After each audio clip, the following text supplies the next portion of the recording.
Séptima tradición.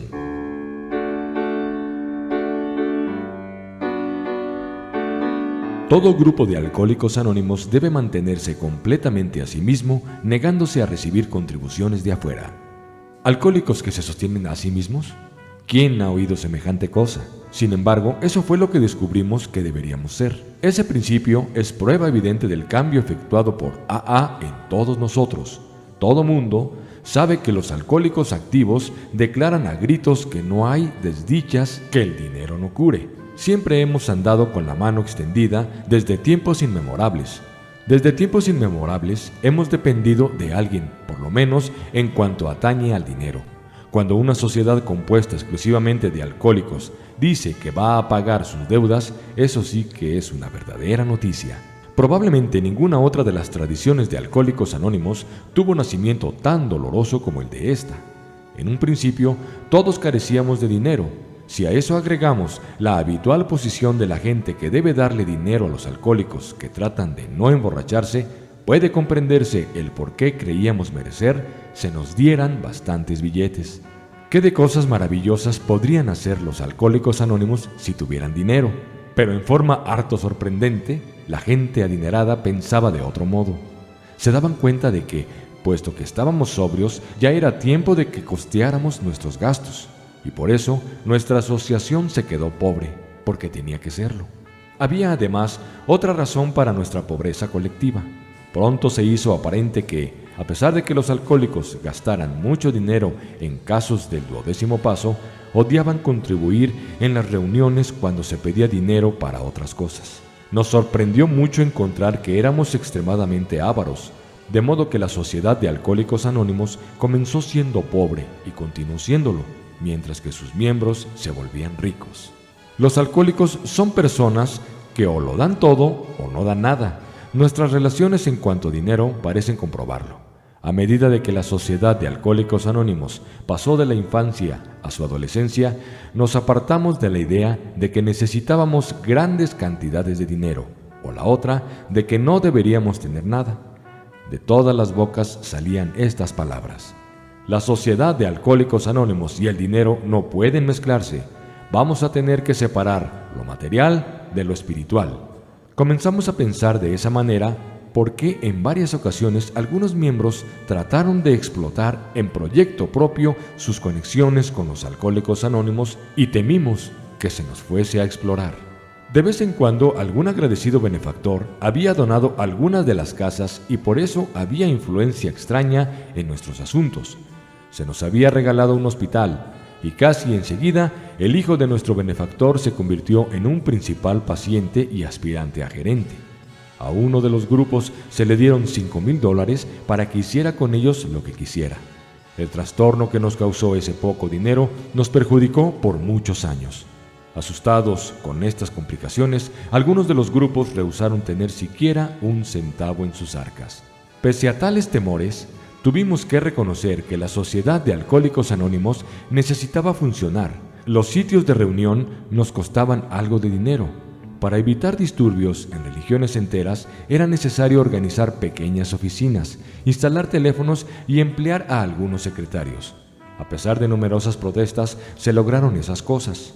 Vimos que de no ser así, no había esperanza para quienes llegaran a nuestra puerta.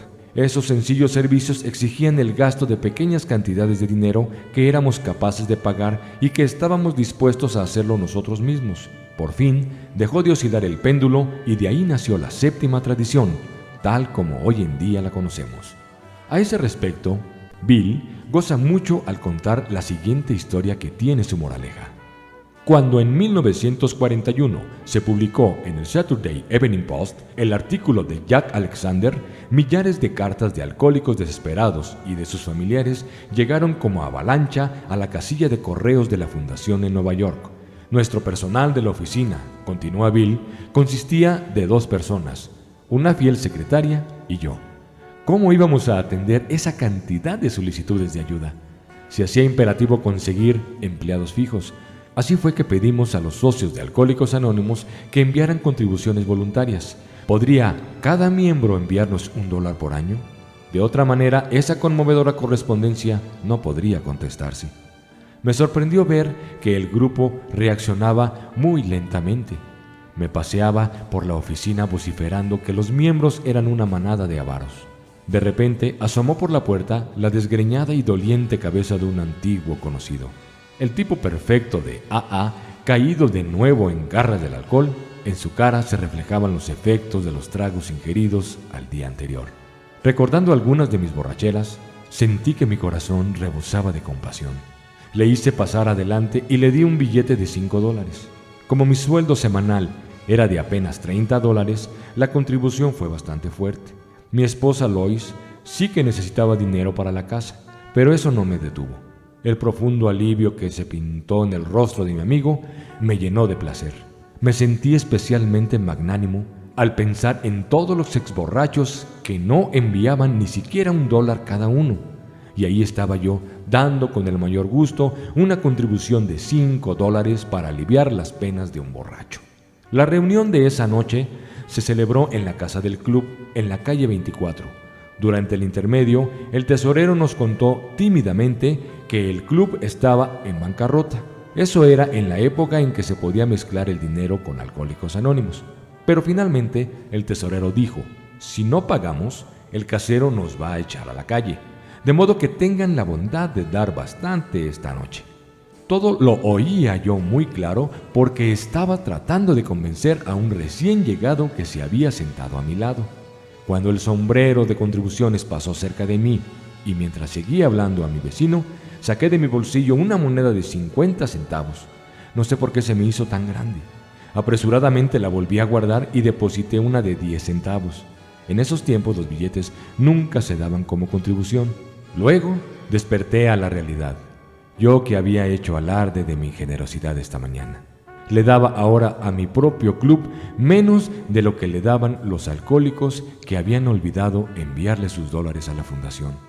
Comprendí que mi ex regalo de $5 no había sido sino una manera de exaltar mi egoísmo, lo cual era malo para mí mismo y malo para el borracho a quien se los di. Había en la Sociedad de Alcohólicos Anónimos un lugar donde la espiritualidad y el dinero sí se mezclaban, y ese lugar era el sombrero en que se depositaban las contribuciones voluntarias. Hay otra historia que se refiere al dinero. Una noche en 1948, los síndicos de la fundación celebraban su reunión trimestral. Se discutía un asunto muy importante. Cierta dama había dejado en su testamento un regalo de $10,000 para la Sociedad de Alcohólicos Anónimos. Se discutía si se debía o no recibir el dinero. Tuvimos un debate bastante acalorado. La fundación sí que necesitaba ese dinero. Los grupos no estaban enviando lo suficiente para mantener la oficina. Habíamos estado echando manos de todas nuestras entradas, pero eso no bastaba, y las reservas se esfumaban como la nieve en la primavera. Necesitábamos los $10,000. Puede ser, agregaban algunos, que los grupos nunca sean capaces de sostener la oficina. No podemos permitir que se cierre porque se trata de algo vital. Sí, recibamos el dinero. De ahora en adelante debemos recibir cuanto se nos dé porque vamos a necesitarlo. Enseguida habló la oposición. Dijo que la junta directiva tenía conocimiento de que entre las personas que aún no habían muerto, pero que nos habían incluido en sus testamentos, se contaban algunas cuyas contribuciones sumadas nos darían más de $500,000. Solo Dios sabía cuánto más dinero se nos había legado y del que nosotros no teníamos aún la menor noticia. Si nos rehusábamos recibir dinero de fuera, de nuestro grupo, pronto la fundación sería inmensamente rica. En comparación con los que esperábamos recibir algún día, los $10,000 no era gran cosa, pero como pasa con el primer trago que ingiere un alcohólico, vendría a causar, si lo recibíamos, una desastrosa reacción en cadena. ¿A dónde iríamos a parar? ¿Quién paga a los músicos? Generalmente escoge la música, y si la fundación iba a recibir dinero de extraños, los síndicos, actualmente llamados custodios, podrían sentirse autorizados a disponer en nuestros asuntos sin consultar con los alcohólicos anónimos. Privados de toda responsabilidad, cada uno de los AA se despreocuparon diciendo: la fundación tiene mucho dinero. ¿Por qué preocuparnos? La presión de tanto dinero en caja haría que los síndicos inventaran toda clase de sistemas de hacer el bien y apartarían a Alcohólicos Anónimos de su propósito fundamental. Cuando eso sucediera, se habría extinguido el compañerismo. Los cínicos quedaron aislados y expuestos a rudas críticas por parte de los Alcohólicos Anónimos y del público en general.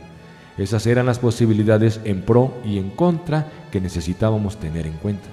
Así fue como nuestros síndicos escribieron una página brillante en la historia de Alcohólicos Anónimos. Declararon que AA debe permanecer siempre pobre, apenas lo necesario para subsistir, y una reserva prudencial sería la futura política financiera de la fundación. La cosa fue bien difícil. Los síndicos no aceptaron los $10,000, sino que adoptaron formalmente la irrevocable resolución de no aceptar en lo futuro ningún regalo. Desde ese momento estamos seguros de ello. Se encajó en las tradiciones de Alcohólicos Anónimos el principio de la pobreza. Cuando esos hechos se hicieron públicos, la reacción fue profunda. Los grupos que estaban al tanto de las inacabables campañas de los AA para recoger fondos presentaron un espectáculo vivificante.